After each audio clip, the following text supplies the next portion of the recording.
Bismillahirrahmanirrahim. Assalamualaikum warahmatullahi wabarakatuh.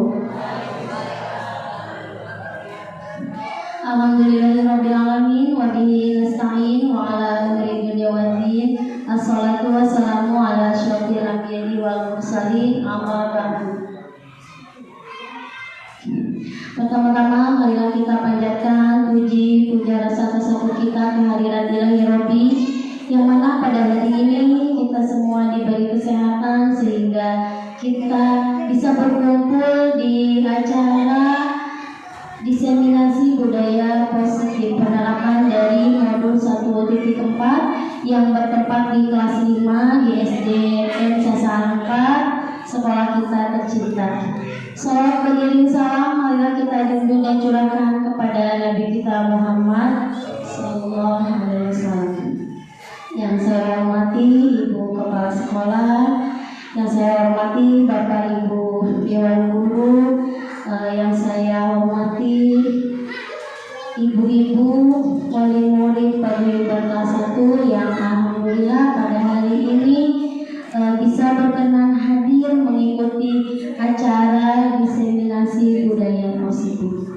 Untuk memulai acara ini, marilah kita bersama-sama membaca basmalah. Bismillahirrahmanirrahim.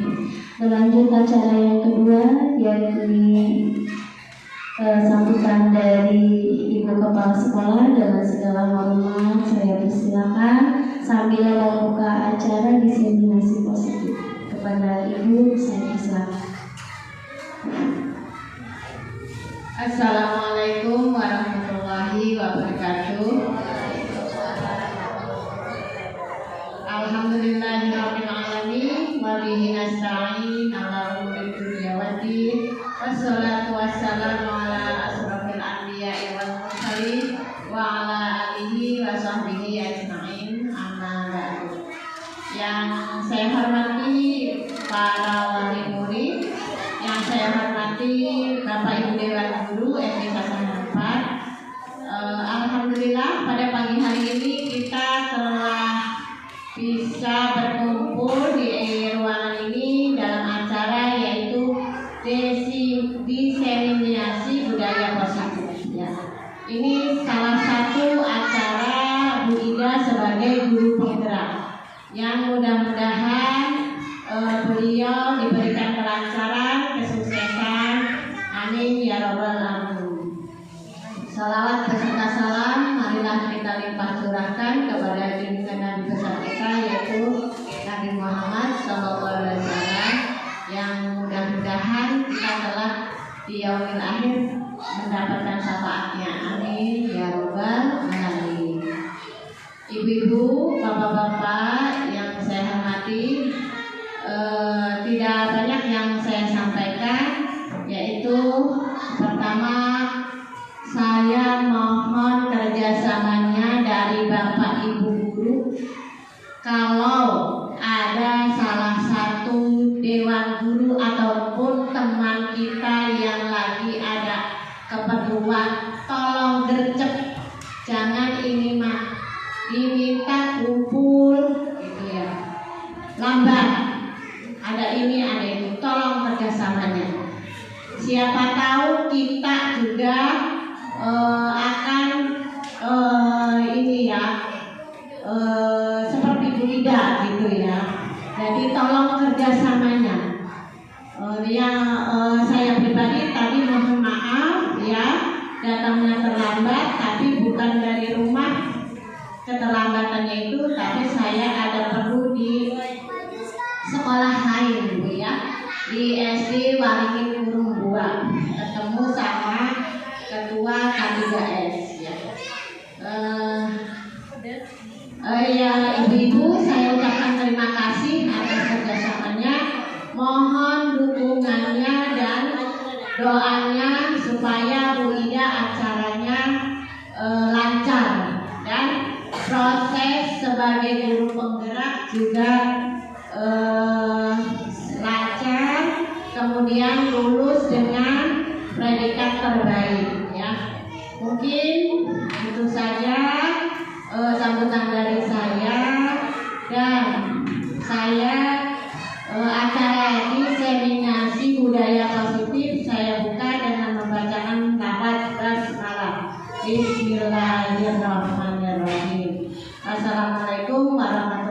warahmatullahi wabarakatuh. Terima kasih kepada Ibu Kepala Sekolah yang telah memberi sambutan dan telah membuka acara diseminasi budaya positif.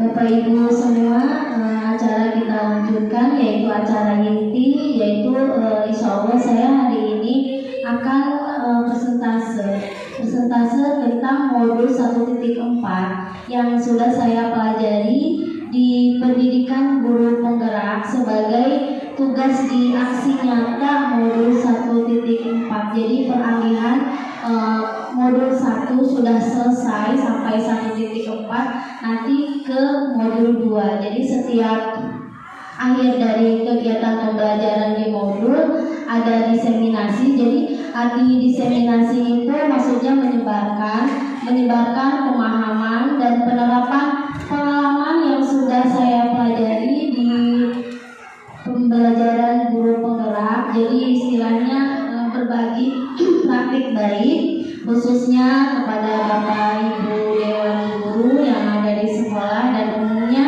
untuk wali murid, karena apapun yang terjadi di sekolah tanpa kerjasama semuanya tidak akan berhasil, mulai dari kerjasama di dalam internal sekolah dan kerjasama dengan wali murid.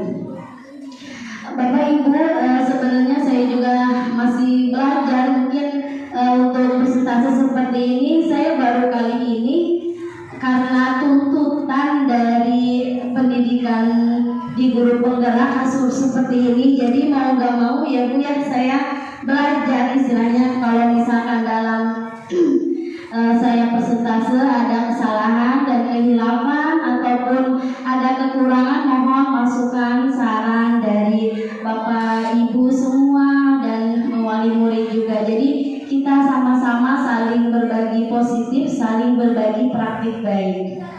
Seperti itu. Bismillahirrahmanirrahim.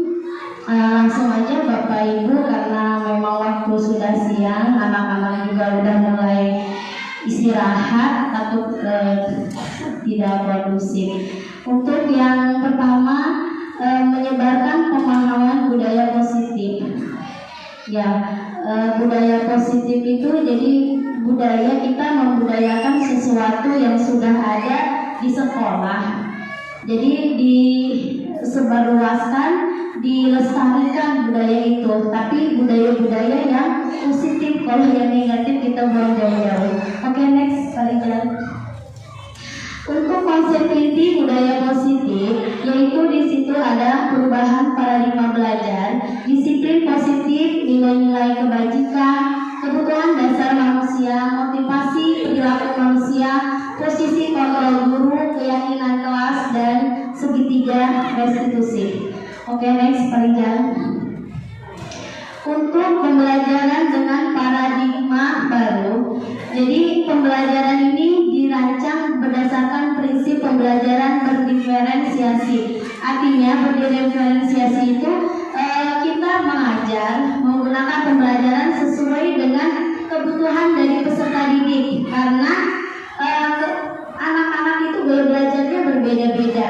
Ada yang dia itu sambil memperhatikan fokus, ada yang sambil bermain, ada yang sambil berlari-lari. Jadi kita dituntut di kurikulum Merdeka ini, guru itu istilahnya menghamba pada murid. Dalam artian bagaimanapun bentuknya murid tersebut, kita harus bisa memberikan pembelajaran yang baik, yang sesuai dengan keinginan dan pola pikir siswa tersebut. Jadi ada istilah di dalam modul 1.1 yang sudah saya pelajari tentang filosofis pembelajaran Ki Hajar Dewantara, yaitu guru itu menghamba pada murid. Seperti itu. Oke, next Parijal.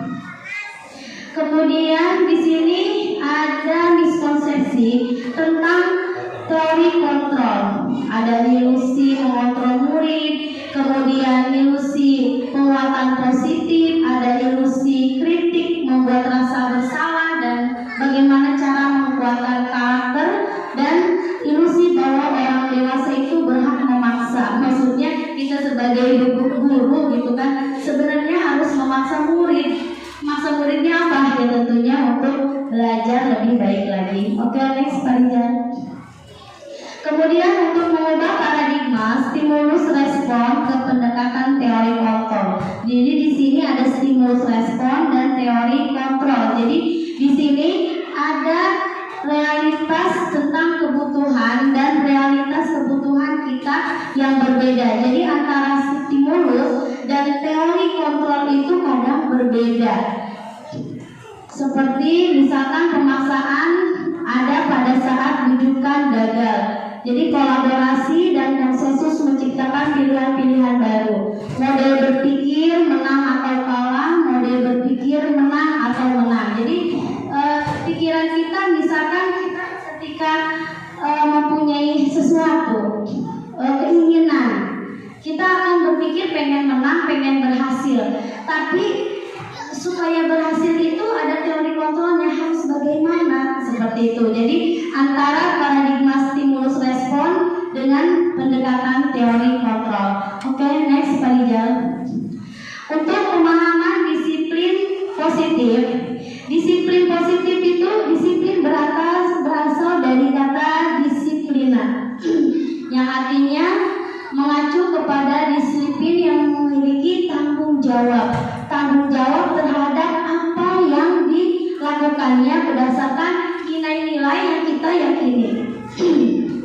Disiplin positif merupakan salah satu cara penerapan disiplin yang bertujuan untuk menumbuhkan kesadaran serta memberdayakan peserta didik tanpa imbalan atau penghargaan atau reward atau ancaman atau hukuman. Jadi seperti ini untuk penerapan disiplin positif, ketika anak-anak itu disiplin, apakah disiplin masuk, apakah disiplin belajar, itu bukan berdasarkan dia pengen reward atau penghargaan. Misalkan contohnya saya mengambil contoh misalkan siswa saya misalkan ada bundanya misalkan namanya Mahir belajar ya pinter ya, nanti sama bu guru dikasih permen, seperti itu misalnya contoh kecilnya.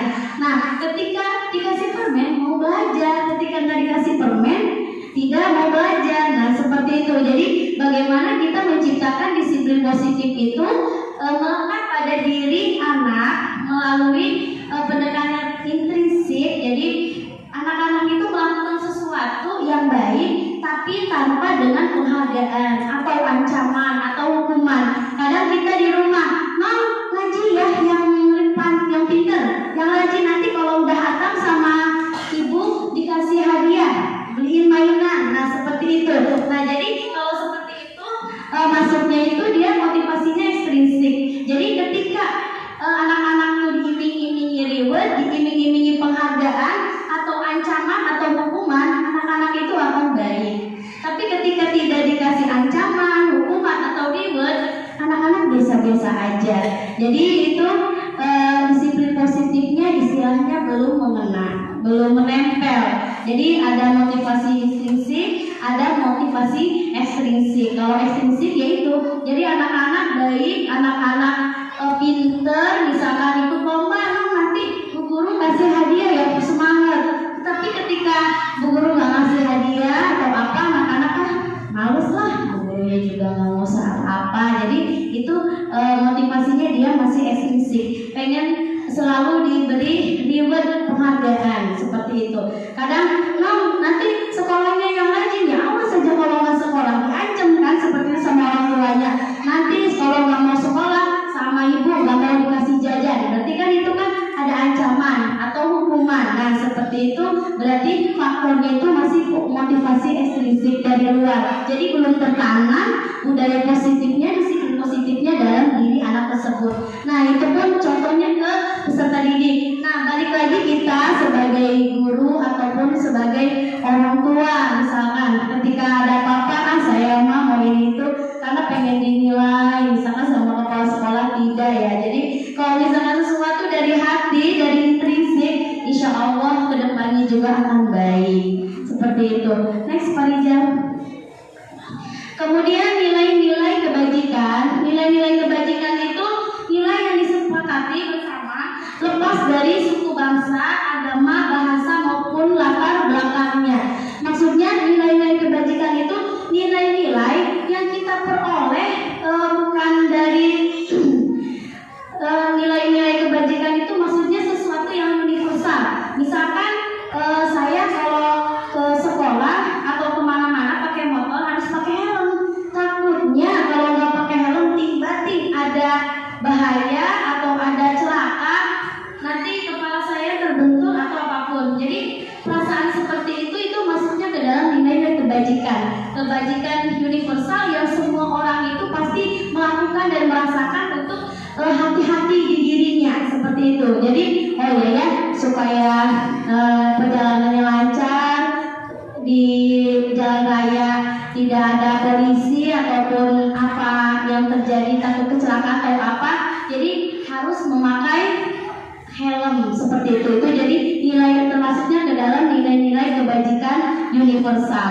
Nah, dikaitkan dengan profil pelajar Pancasila, beriman dan bertakwa kepada Tuhan Yang Maha Esa, berakhlak mulia, berkebinekaan global, gotong royong, mandiri, kreatif dan bernalar kritis. Nah, ini semboyan profil pelajar Pancasila Bapak Ibu, karena kita di pembelajaran untuk yang kurikulum merdeka semuanya itu berpusat ke profil pelajar Pancasila berdasarkan filosofi pembelajaran Ki Hajar Dewantara. Kemudian keterampilan hidup atau life skill dapat dipercaya, hatinya lurus, menjadi pendengar yang aktif, tidak merendahkan orang lain dan memberikan yang terbaik dari dirinya sendiri. Dalam artian tidak merendahkan orang lain itu selalu menjunjung kebersamaan, rasa toleransi, saling menghormati seperti itu. Oke, next Pak Rijal. Selanjutnya ada kebutuhan dasar manusia. Di dalam kebutuhan dasar manusia itu segala sesuatu yang kita lakukan untuk mendapatkan apa yang kita inginkan. Jadi seluruh tindakan yang kita lakukan memiliki tujuan tertentu dan semua usaha yang terbaik yang kita lakukan adalah dalam rangka agar kebutuhan dasar kita terpenuhi dengan baik, yaitu kebutuhan dasar manusia. Oke, next Pak Rijal. Ada 5 kebutuhan dasar manusia. Jadi manusia itu mempunyai kebutuhan yang pertama untuk bertahan hidup. Dalam artian ketika kita hidup, ketika kita dilahirkan, yang pasti kita bagaimana caranya kita bisa bertahan untuk hidup. Misalkan kebutuhan untuk hidup kita perlu makan, pakaian, tempat tinggal, keamanan, kesehatan, pendidikan.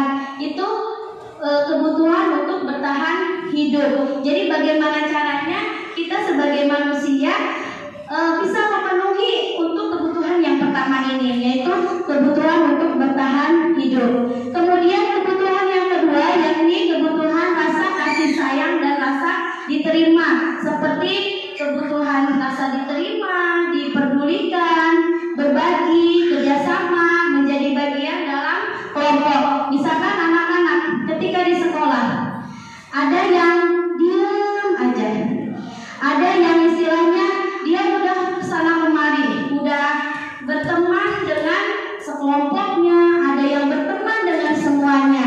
Nah, ketika ada salah satu anak yang mereka belum bisa berinteraksi, belum bisa istilahnya berbaur dengan teman-temannya, baik di sekolah ataupun di lingkungannya seperti menyendiri.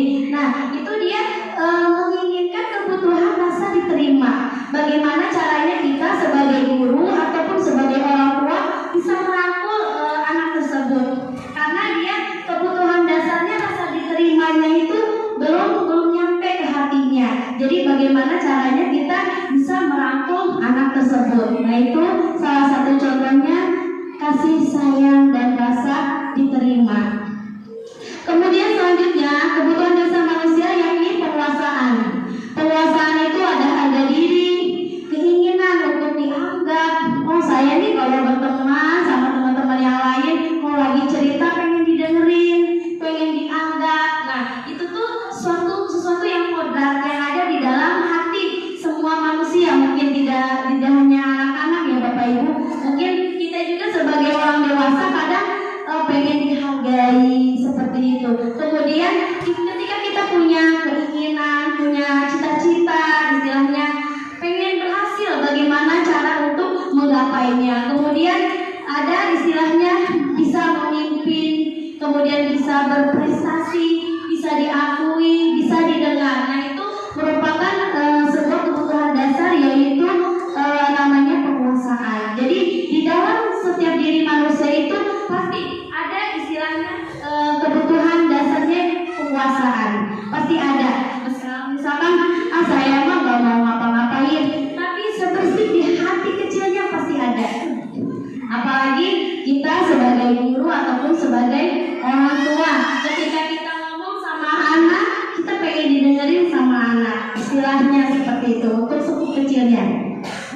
Kemudian kebutuhan selanjutnya, yakni kebutuhan kebebasan. Kebebasan itu ada mandiri, memiliki pilihan, mencoba hal yang baru, mampu mengendalikan arah dirinya. Jadi kebebasan itu ketika anak-anak mempunyai keinginan, mempunyai cita-cita, pengen ini, pengen itu, dia pengen bebas. Oh, mak saya mah pengen main bola misalkan. Ya nggak apa-apa, didukung aja. Oh iya nggak apa-apa.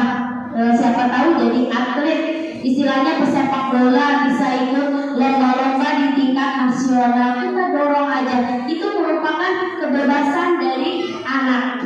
Sama juga misalkan dari guru, misalkan guru pengen sesuatu yang bisa membuat dirinya meningkat, yaitu sama, itu juga dengan kebebasan. Jadi harapan, motivasi, semua ada di dalam dirinya masing-masing. Semua manusia, baik yang kecil, dewasa, yang tua, pasti itu mempunyai hak untuk kebebasan.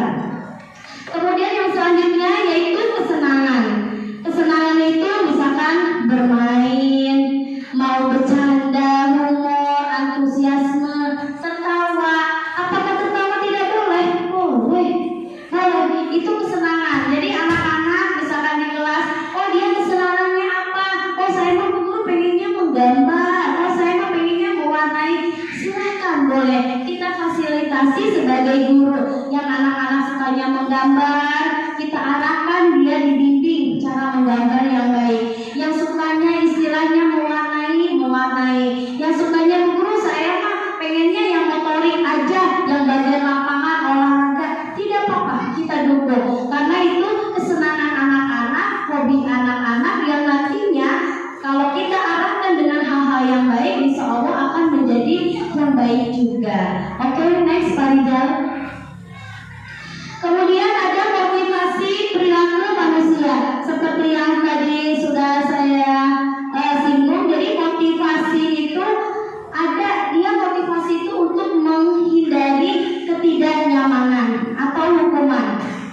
Karena takut dihukum, saya mau jadi orang yang baik-baik saja karena takut hukuman. Kemudian ada motivasi ekstrinsik. Motivasi ekstrinsik itu berarti motivasi yang diperoleh dari luar. Kalau motivasi intrinsik, jadi motivasi itu yang didapat dari di dalam diri kita, sudah melekat di dalam diri hati kita. Seperti di sini ada motivasi intrinsik. Apakah dia motivasinya pengen dapat imbalan atau penghargaan, seperti itu. Pasti semua orang itu ada rasa seperti itu.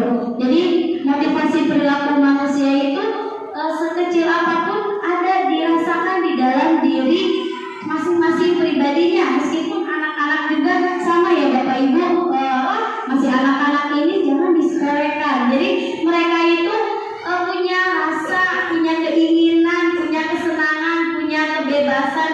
Jadi kita sebagai orang tua harus bisa mendukung bagaimanapun cita-cita anak dan karakternya masing-masing. Karena karakter setiap anak itu berbeda-beda Bapak Ibu. Apalagi di pembelajaran kurmer itu adanya pembelajaran yang berdiferensiasi. Oke, next Pak Rizal. Kemudian ada nilai-nilai kebajikan. Nilai-nilai kebajikan ini ada hukuman, ada konsekuensi, ada restitusi. Yang pertama misalkan hukuman. Hukuman itu tidak terencana atau tiba-tiba. Kemudian murid tidak tahu apa yang akan terjadi atau tidak dilibatkan. Bersifat satu arah, berupa berupa hukuman psikis atau non psikis. Kemudian konsekuensi, kalau konsekuensi itu terencana, disepakati sesuai peraturan. Jadi istilahnya sudah ada kesepakatan dulu kalau konsekuensi. Kemudian restitusi, kalau restitusi itu proses menciptakan kondisi bagi murid untuk memperbaiki kesalahan dengan menggunakan proses kolaboratif yang mengajarkan murid untuk mencari solusi. Maksudnya misalkan dalam peraturan kita di sekolah ada hukuman, ada konsekuensi, ada restitusi. Misalkan ada anak-anak lagi upacara, kemudian upacaranya itu mereka tidak mau diam, ribut aja ribut, tidak mau memperhatikan, tidak mau diam, dan tidak mau apa yang anak-anak lakukan yang lainnya sebagai petugas, dia tidak mau menyimak. Nah, misalkan kita sebagai guru, kalau misalkan kamu nggak mau mengikuti upacara yang berat, udah korban aja di tiang bendera sampai sejam, panas-panasan, itu merupakan hukuman. Kalau konsekuensi itu peraturan yang sudah kita buat dan disepakati bersama, seperti kesepakatan kelas.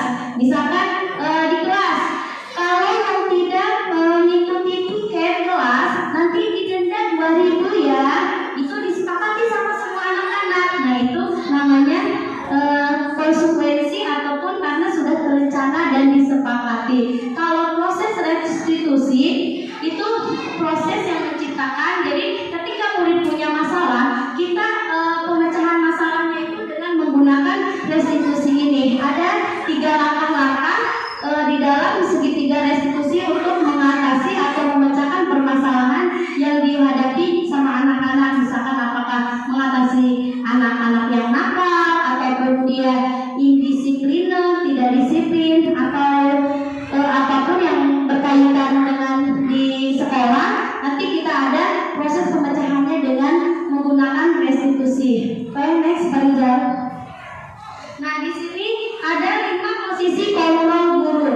Jadi kita sebagai guru itu posisi kita ada sebagai pemukul, ada pembuat merasa bersalah, ada sebagai teman yang merangkul anak-anak, kemudian ada yang pemantau. Pemantau tuh ngeliatin aja lah sebodo amat, anak-anak mau ngejongkok kayak mau lari sebodo amat. Nah, itu pemantau. Nah, ada lagi sebagai manajer. Jadi manajer itu seperti ibaratkan pimpinan. Jadi ketika anak-anak punya permasalahan, kita bareng-bareng duduk bareng, ditanyakan permasalahannya apa, solusinya bagaimana, kenapa kamu melakukan seperti itu. Posisi sebagai manajer. Nah, kalau posisi sebagai pemukul, misalkan nih, kamu tuh ya nakal, nggak mau diem, duduk nggak mau rapi, lari-lari aja. Nah, itu sebagai pemukul. Jadi di sini ada 5 posisi kontrol guru. Nah, 5 posisi kontrol guru ini juga bisa diaplikasikan ke dalam 5 kontrol posisi Bapak Ibu ketika di rumah ya, Bapak Ibu ketika istilahnya ngurusin anak gitu kan. Jangan langsung menjustifikasi, oh kamu tuh gak mau ini itu, kamu tuh gak mau belajar, kamu tuh malas, kamu tuh ini tuh. Makanya kalau bisa tadi gitu-gituin anaknya makin stres sih. Ibu marah-marah baik pegawainya di kita, kan begitu ya. Jadi istilahnya di dalam posisi kontrol guru ataupun di dalam 5 posisi kontrol orang tua, yang baik itu kita gunakan posisi kontrolnya yaitu sebagai manajer ataupun sebagai teman. Jadi apalagi kalau misalkan ibu-ibu ada yang punya anak gadis istilahnya udah tingkat SMP atau SMA, kadang kan masalah-masalah anak yang perempuan itu udah kelas tinggi beda-beda dia karena sudah remaja ya, punya dia apakah punya masalah di sekolahnya, apakah sama temennya, apakah ada dia punya pacar atau apa. Jadi kita bagaimana caranya supaya anak itu cerita ketika ada masalah yang dihadapi. Kita posisikan kita sebagai orang tua, sebagai teman.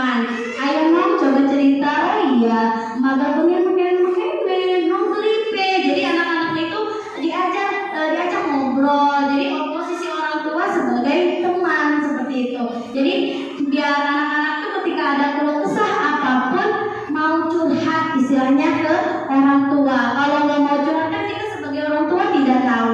Dan ketika di sekolah dia main kemana kan kita tidak ngikutin ya ibu-ibu istilahnya, supaya kita tahu apa yang dialami oleh anak kita.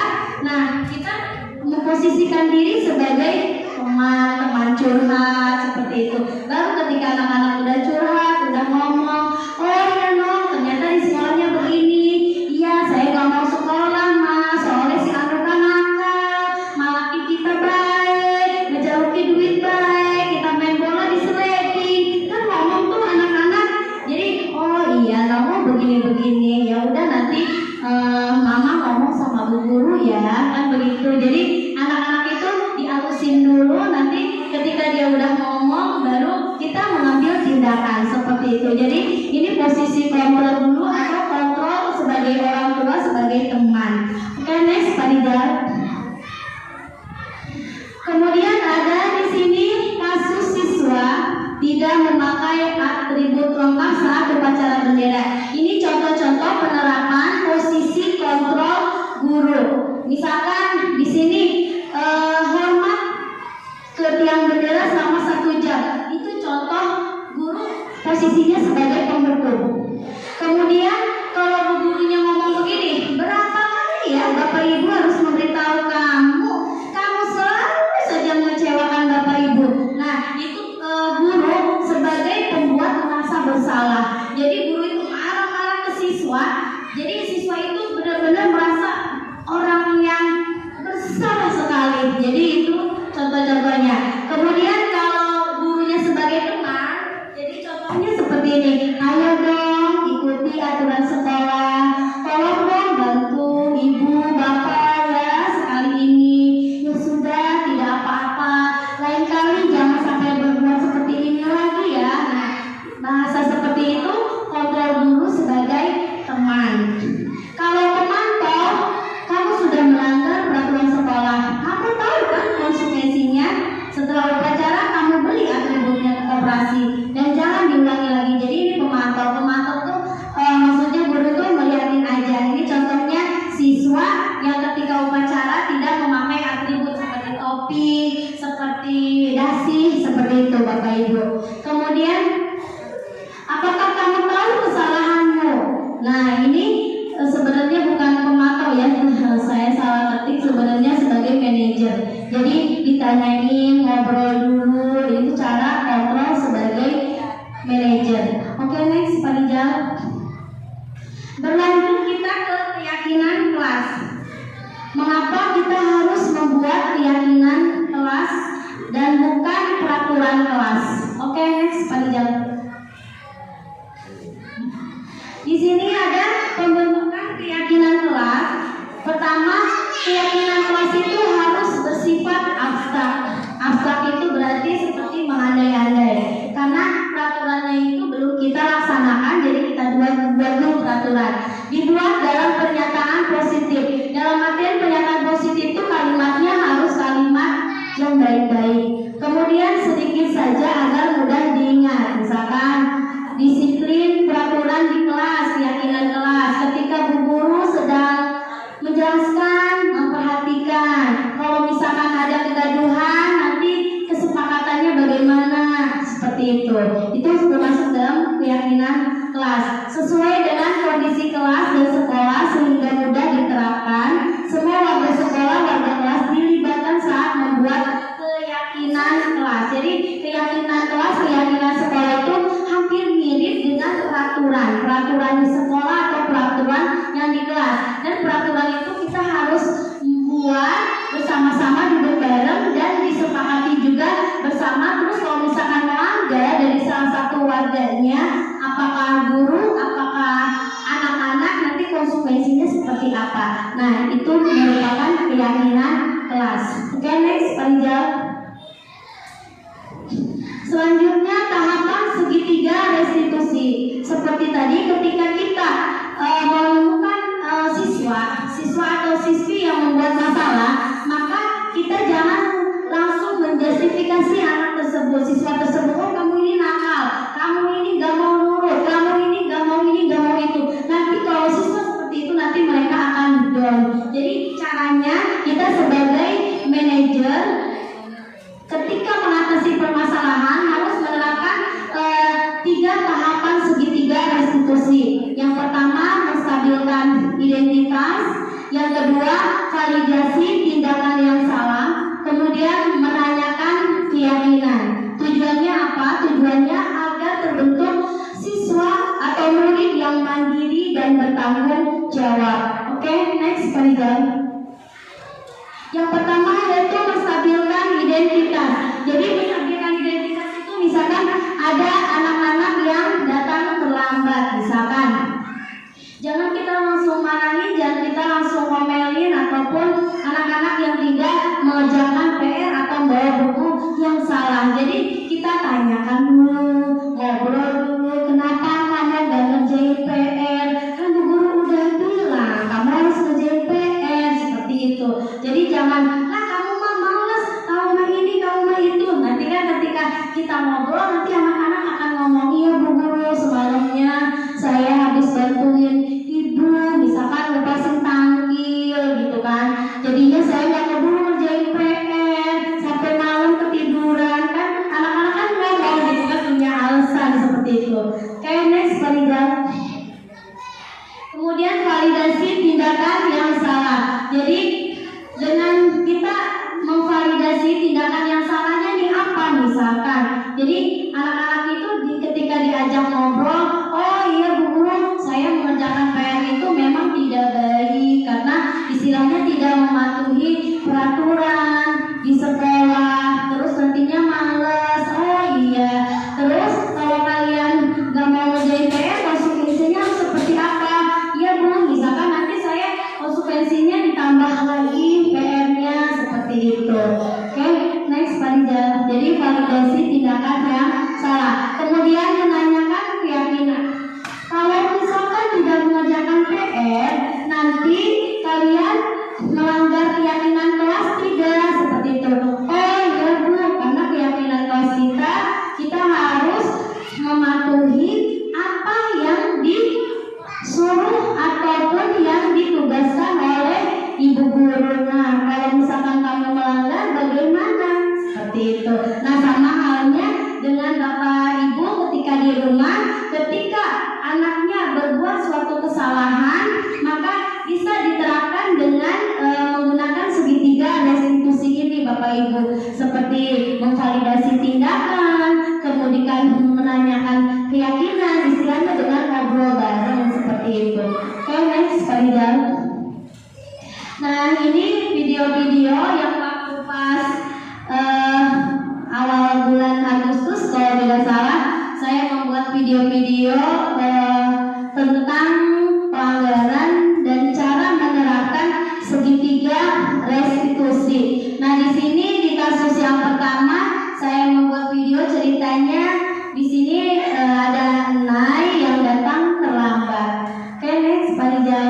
Nah, setelah itu ketika siswa yang datang terlambat itu tidak langsung saya omelin dan tidak langsung saya menjustifikasi, saya panggil ke kantor, kemudian kita ngobrol, kita stabilkan identitasnya, ditanya kenapa kamu terlambat, kenapa kamu memakainya, misalkan sepatunya harus hitam yang pendek, kenapa pakai sepatunya sepatu sport seperti itu. Jadi ditanyakan dulu, ngobrol dulu. Oke, next Farizal. Kemudian tindakan validasi yang salah. Yang salahnya tuh kamu apa aja? Oh ya Bu, saya datang terlambat. Kemudian apa lagi? Saya pakai sepatunya pakai warna pink. Sebenarnya mah setiap sekolah itu ada peraturan ya Bapak Ibu, istilahnya biar sama. Misalkan dari segi seragam, dari segi sepatu, sebenarnya harus sama. Kenapa harus sama? Disamakan supaya jangan ada kesenjangan. Misalkan yang orang tuanya berada mau sepatunya kayak sepatu Jagger, bagus misalkan. Yang orang tua yang biasa-biasa aja kayak NB misalkan gitu. Jadi harus ada kesetaraan, kesamaan supaya tidak ada kesenjangan seperti itu. Seperti peraturan-peraturan itu tuh maksudnya biar anak-anak tuh jangan minder, oh si anu mah orang tuanya pakai duit makanya sepatunya bagus, kita mau rode Bapak Ibu. Jadi sebenarnya mah di sekolah itu ada peraturan memakai sepatu pun harus sama. Misalkan NB semuanya jadi rata. Mau yang orang kaya, mau yang orang biasa-biasa aja ataupun yang tidak ada, kita ambil biar sama dengan harga yang sepatunya itu tidak terlalu mahal, istilahnya biar semua kalangan itu terjangkau. Jadi sebenarnya seperti itu Bapak Ibu. Jadi peraturan sekolah sebenarnya mah supaya menyetarakan gitu tuh.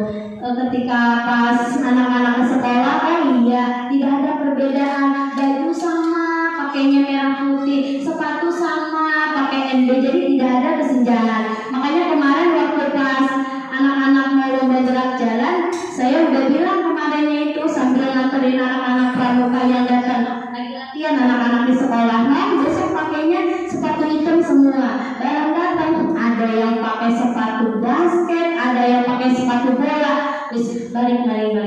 Akhirnya sampai siang ibu saya berangkat itu sampai 7:30 baru berangkat, karena pas dilihat ya tema ya anak-anaknya ini apa sih, padahal udah dikasih tahu tapi pas datang tidak sesuai dengan yang dikasih tahu gitu tuh. Akhirnya balik lagi dia wes ditawani orang guru.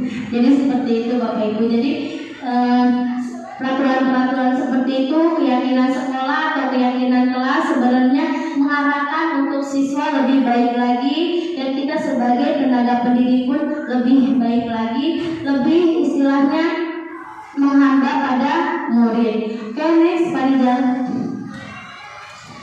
Di sini ada keyakinan kelas. Kemarin itu saya bikin videonya 2, yaitu saya bikin sampelnya itu Olive sama Naik untuk membuat video-video tentang segitiga, penerapan segitiga restitusi, karena merupakan bagian dari tugas modul 1.4 ini.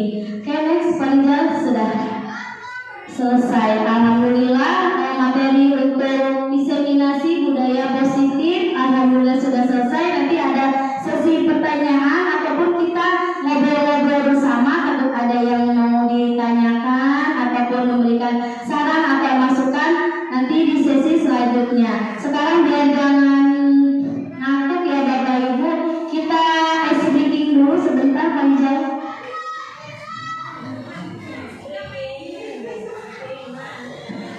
Ya, boleh speakingnya kita berdiri semuanya Bapak Ibu.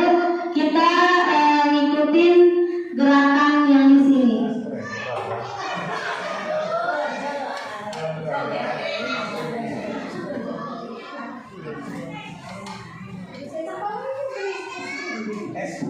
The Bluetooth device is ready to pair. The Bluetooth device is connected successfully.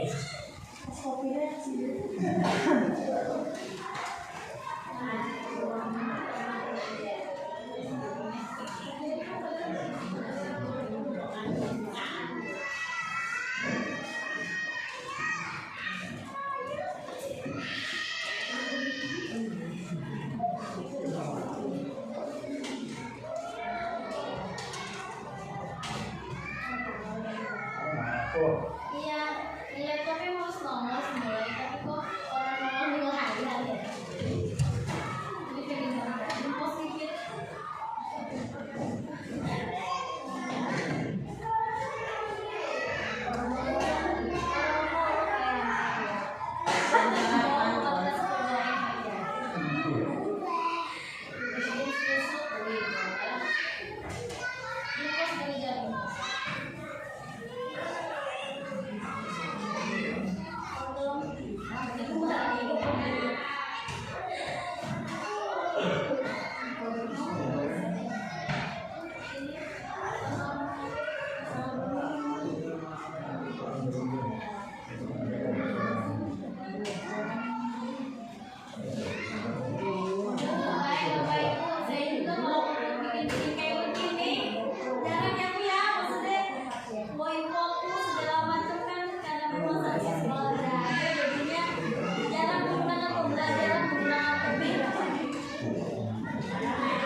The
Bluetooth device is ready to pair.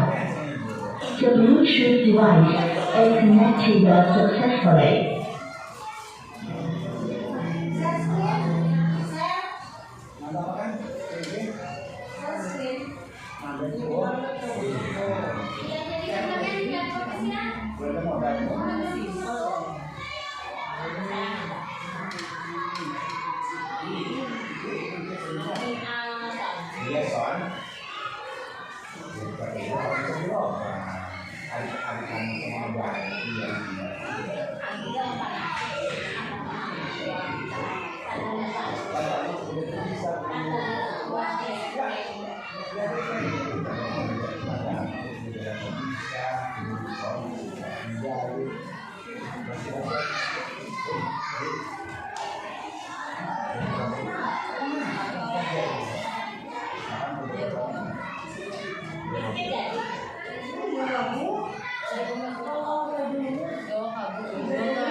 Masih ada acara.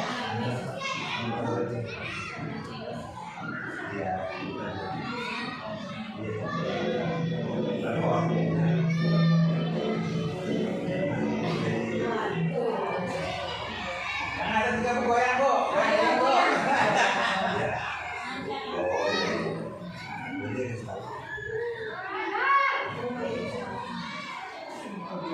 The Bluetooth device is ready to pair. The Bluetooth device is connected successfully. Oh ya. Iya, iya. Oh iya. Oh iya, oke. Oke apa? Iya, oke. Oke, Pak.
Bapak Ibu semua.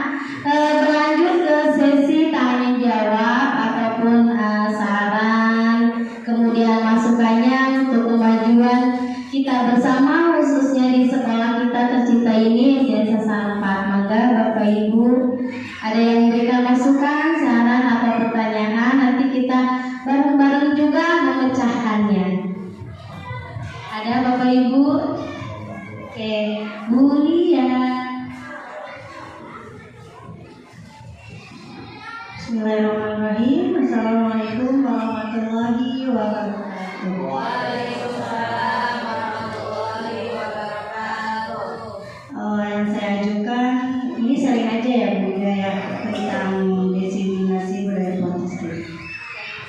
Pertanyaan saya di sini yaitu bagaimana cara menanamkan atau menerapkan tentang disiplin positif, terutama untuk peserta didik kita ya di usia dini, karena memang kalau di usia dini itu kan cara menerapkan itu kan apa yang tadi sudah disampaikan, harus ada ancaman atau iming-iming atau reward ya, itu supaya menerapkan ke anak terutama anak kelas 1 gitu ya, yang masih usia 6 ke 7 tahun gitu ya, supaya mempunyai penerapan disiplin positif itu bagaimana gitu untuk menanamkan ke siswanya. Terima kasih, begitu saja.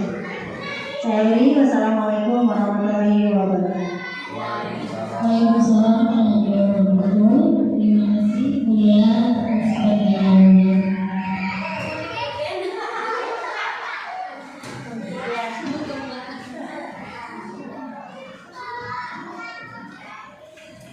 Langsung dijawab apa ada pertanyaan lagi? Kayaknya langsung aja ya Bapak Ibu. Ya, penerapan dan bagaimana caranya menanamkan keyakinan kelas ya, keyakinan disiplin positif di kelas, khususnya untuk di kelas rendah. Ya, terutama saya kan di kelas rendah ya Bapak Ibu.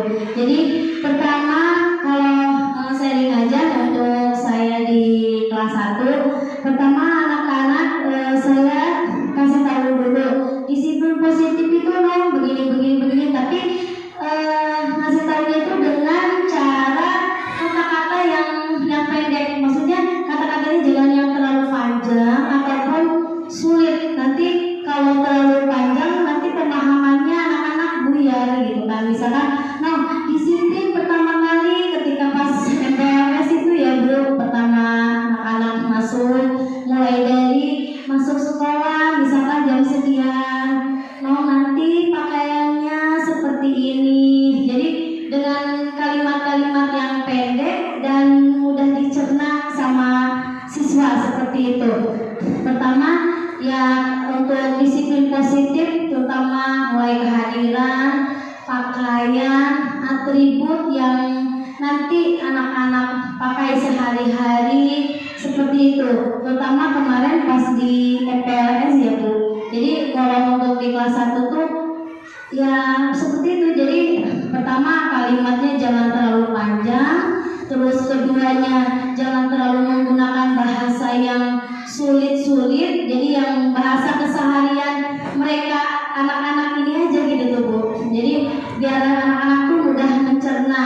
Yang pastinya saya ada kerjasama dengan wali murid, khususnya ibu-ibu di paguyuban ya. Bu Guru, nanti hari depan pakai bajunya apa? Masih baju merah putih aja gitu kan? Iya Bu, karena batiknya belum ada, olahraganya belum ada, jadi pakainya 4 hari pakainya merah putih aja seperti itu.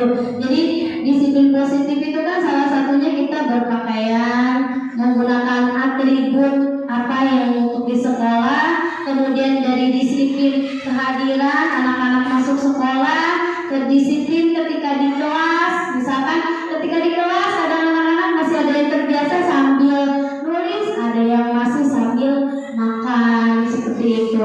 Jadi ya saya tegur dengan pelan-pelan, nanti begini-begini ya. Kalau lagi di kelas jangan dulu, lagi belajar jangan istirahat. Jadi bahasanya kalau kelas 1 masih keibuan gitu tuh Bu ya. Jadi benar-benar anak-anak tuh dirangkul seperti itu. Takutnya karena kan ada transisi tahun SD ya Bu ya. Ya jadi ibaratnya kita guru kelas 1 itu hampir disamakan dengan guru waktu pas di HUD. Jadi mereka biar jangan kaget. Oh iya, takutnya masuk SD, takutnya gurunya galak, nulisnya banyak. Memang kalau nulis banyak kadang kita materinya dituntut dengan di kurikulumnya seperti itu Bapak Ibu. Kadang oh iya, kadang saya juga bingung, anak-anak kan masih harus baru mengenal huruf, baru mengenal angka, tapi materi di pelajarannya itu udah materi yang bacaan gitu Bu. Materi bacaan kayak Pancasila kan materi bacaan, hafalan kan udah banyak. Jadi kadang saya juga bingung seperti itu. Jadi di sisi lain saya harus menyesuaikan dengan kurikulum yang di buku paketnya.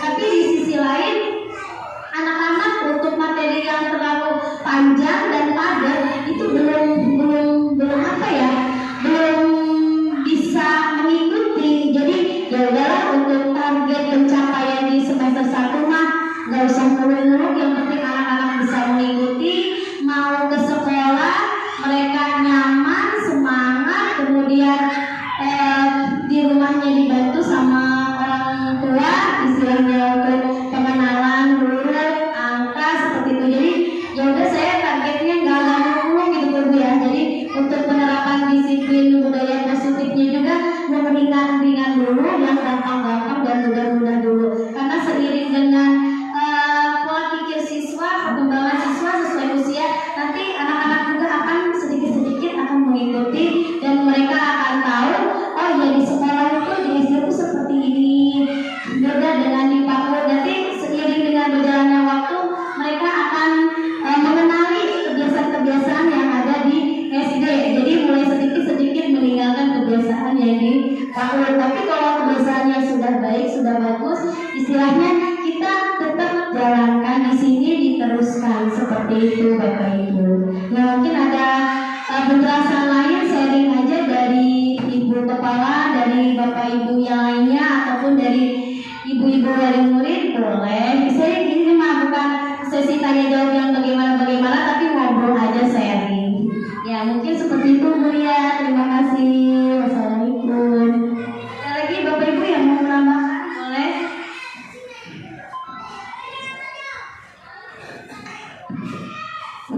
Assalamualaikum warahmatullahi wabarakatuh. Saya tertarik apa yang disampaikan oleh Bunda tadi, yaitu tentang diferensiasi.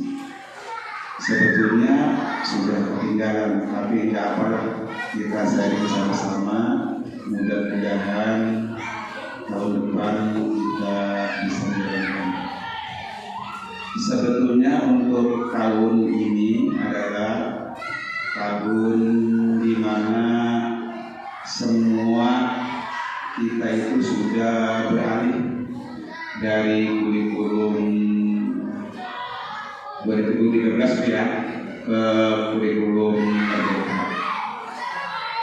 Yang sangat baru sekali di sini yaitu kelas 3 dan kelas 6. Ya, kan juga ya? Ya, kelas 3 kemarin masih kurikulum 13. Nah, yang lama pun di sini kita belum tahu apa kaitannya antara diagnostik dengan diferensiasi. Itu iya, pembelajaran diferensiasi. Sehingga kalau kita melihat di kalender pendidikan tuh ya, semua ya, udah lihat begini. Di kalender pendidikan itu di awal masuk itu tanggal 15 sampai tanggal 27 Juli itu kalau tidak salah ada tes diagnostik. Jujur saja saya juga bagaimana cara melakukan tes diagnostiknya ini. Barangkali guru-guru yang lain punya pengalaman, yuk kita sharing aja. Dan yang kedua, apakah boleh tes diagnostik itu diadakan semester 2? Itu aja beda. Kalau itu sharing aja Bu ya, bukan saya apa istilahnya, kok udah ngerti enggak, betul-betul saya belum begitu paham tentang pembelajaran diferensiasi. Mangga beda.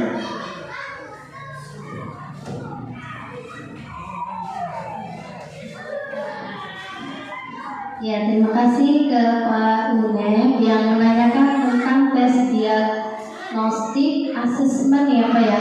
Asesmen diagnostik untuk pas masuk ketika ajaran baru biasanya Pak ya, dengan hubungannya pembelajaran yang berdiferensiasi.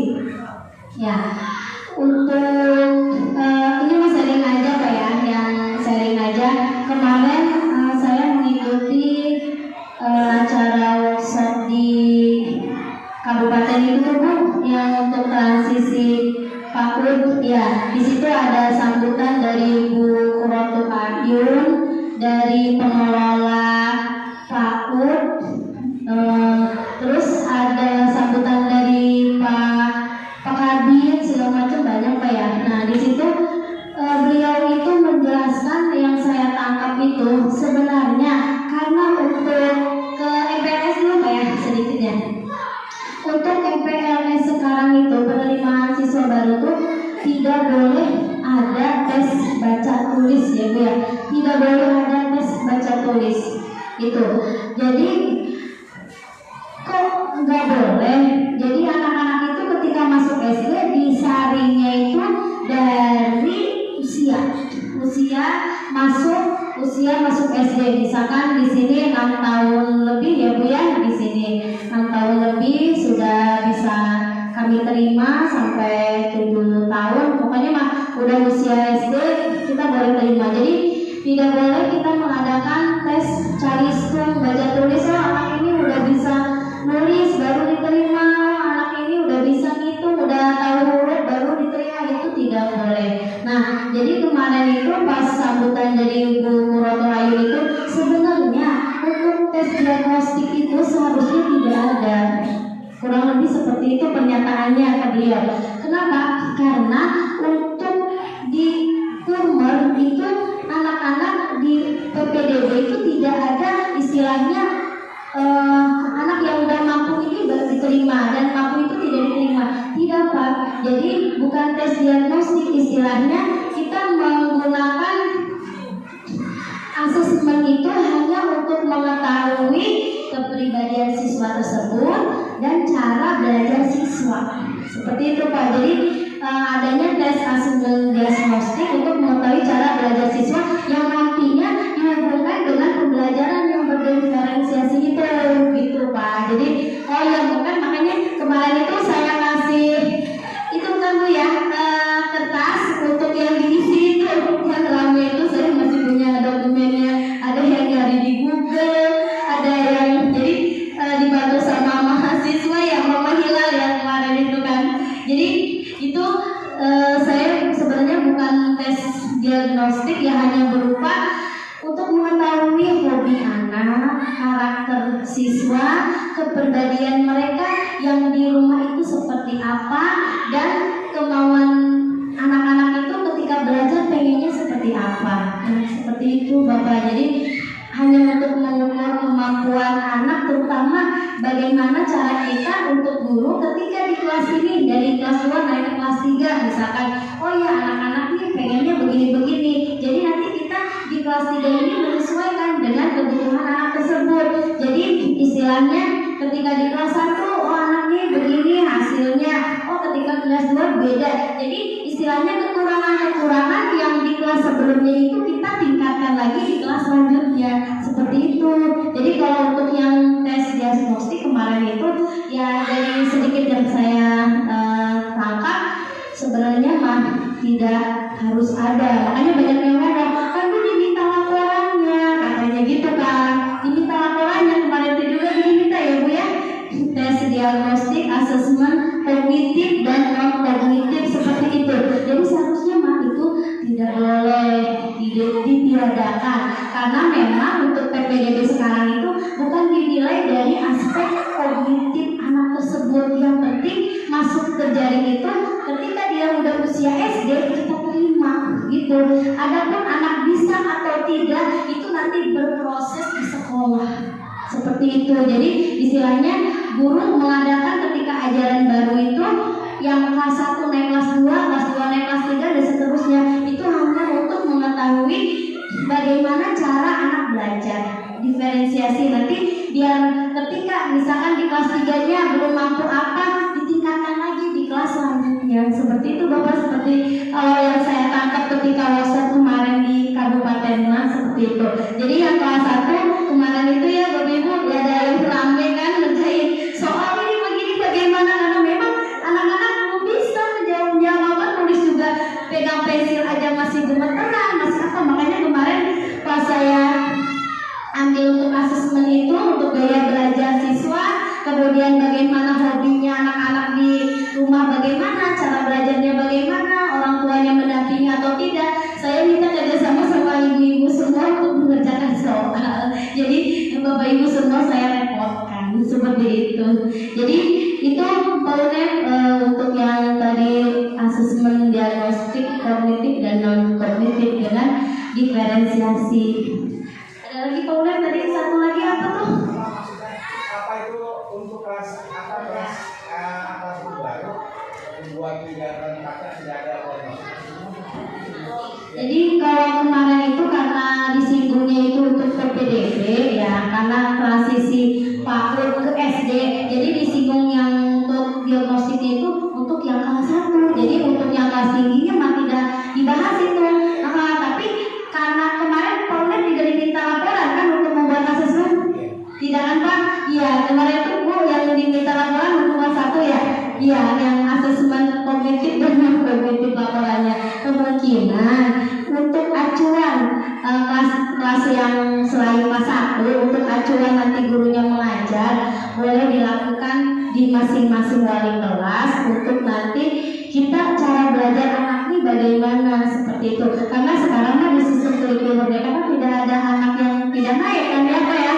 Jadi sistemnya menitipkan kelas 1 Bu Tuti titip di kelas 2, anak-anak ini belum bisa ABC, nanti ditingkatkan lagi di kelas 2. Begitupun di kelas 2 ketika anak-anak belum mampu D, E, F, G dilanjutkan di kelas 3 ditingkatkan. Karena Bapak Ibu sekarang bagaimanapun kondisi anak tersebut tidak boleh kita itu guru anak tidak naik kelas.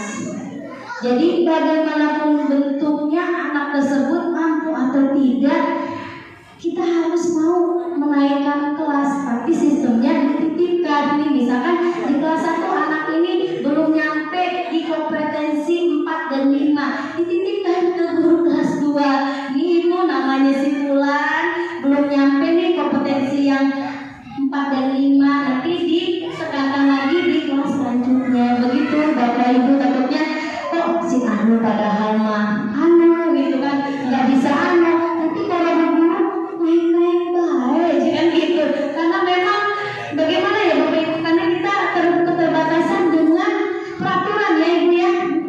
Peraturan sekarang itu seperti itu. Jadi ada pembelajaran menghambat pada murid itu benar-benar istilahnya kita itu guru harus bisa menerima apa adanya yang anak murid tersebut. Kita harus benar-benar mau merangkul seperti itu. Jadi tidak ada sistem naik atau tidak ya dia. Istilahnya sistemnya adanya dilanjutkan, dititipkan ke guru kelas selanjutnya seperti itu. Yang mungkin penjelasan dari saya seperti itu. Kalau takutnya ada tambahan dari Ibu Kepala ataupun Bapak Ibu yang lainnya, boleh disilakan.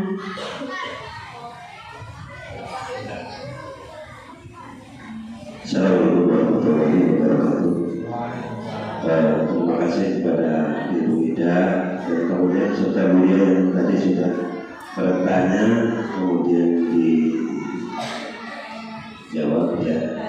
Alhamdulillah jawabannya tepat sekali ya. Memang ya di kelas kemarin itu yang tes diagnostik ya.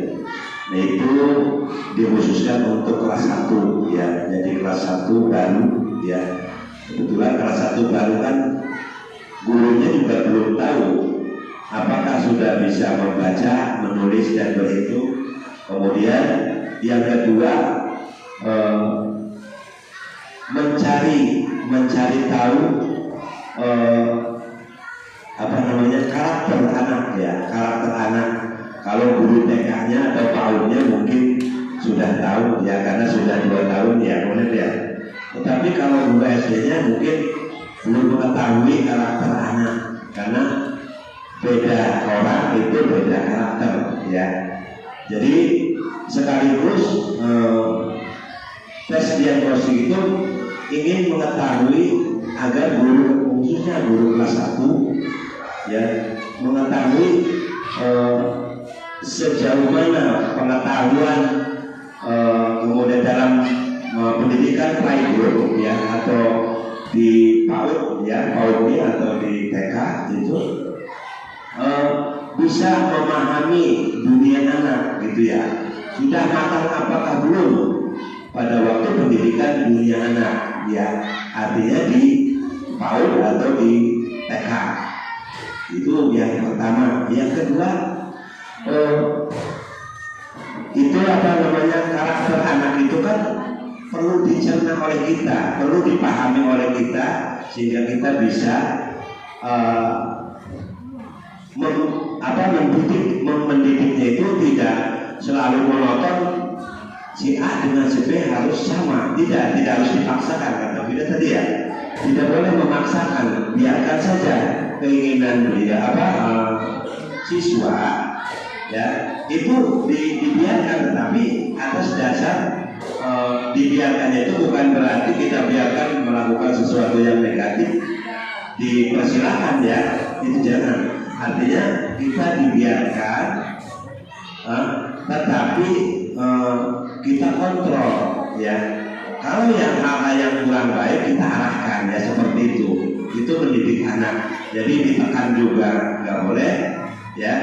Cara mendidik anak menurut psikologi ya, psikologi umum dan perkembangan itu tidak boleh menekan dalam suatu mendidik anak ya. Penekanan mendidik anak itu berakibatkan fatal. Bisa jadi bisa jadi nekat, bisa jadi buruk. Ada 2 alternatif yang perlu, artinya Bapak Ibu ya, saya sebagai pendidik gitu ya, oleh ya lihat. Kemudian Bapak Ibu juga di rumah sebagai pendidik anak di rumah gitu ya, mengajari anak di rumah juga tidak boleh yang namanya penekanan pada pendidikan anak. Biarkan mereka, tetapi atas dasar pantauan kita. Kalau hal yang kurang baik yang akan membahayakan bagi anak itu tidak diperbolehkan atau dicegah. Nah itu ya, jadi itu aja ya. Kesimpulannya ingin mengetahui mengapa ada tes diagnostik, yaitu agar guru mengetahui keadaan anak itu, baik dari pengetahuannya dari mulai TK ya. Kemudian yang kedua, psikis anak, jadi kejiwaan anak, karakter anak itu harus diketahui oleh guru ya, supaya kita bisa membimbingnya dengan baik, searah gitu ya. Artinya kegiatan-kegiatan seperti membimbing itu kan bukan berarti gampang ya, tetapi sulit bagi guru kalau tidak mengetahui karakter anak. Jadi membimbing anak juga harus tahu dulu karakternya. Jadi apa kelemahan kelebihannya pada diri anak itu, baru kita bisa mengarahkan. Itu aja dari saya ya. Mohon maaf bila ada kesalahan. Bila itu hidayah. Assalamualaikum warahmatullahi wabarakatuh. Waalaikumsalam warahmatullahi wabarakatuh. Terima kasih Pak Jody yang telah memberikan penguatannya ya Bapak Ibu. Ada pertanyaan lagi Bapak Ibu semuanya? Kalau tidak ada, mungkin acaranya dicukupkan ya Bu ya. Ya. Jadi wali murid ada yang mau ditanyakan? Ibu-ibu semua ngobrol aja, sharing. Sudah, oke. Jadi refleksi untuk kali ini bagaimana kita meningkatkan karakter peserta peserta didik kita dengan membudayakan budaya positif di sekolah dengan menerapkan segitiga restitusi seperti itu Bapak Ibu.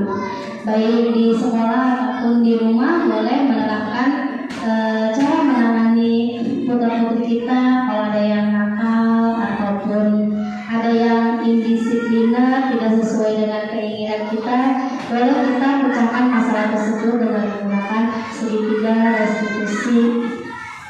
Ya mau? Ya, mungkin ibu cukupkan aja ya Bu ya. Ya. Akhir kata hari ini alhamdulillah kita telah melaksanakan kegiatan diseminasi budaya positif. Sebelumnya saya ucapkan banyak terima kasih kepada Ibu Kepala Sekolah, Bapak Ibu Dewan Guru, kemudian rekan sejawat dari Paguyuban yang telah meluangkan waktunya untuk mengikuti acara hari ini.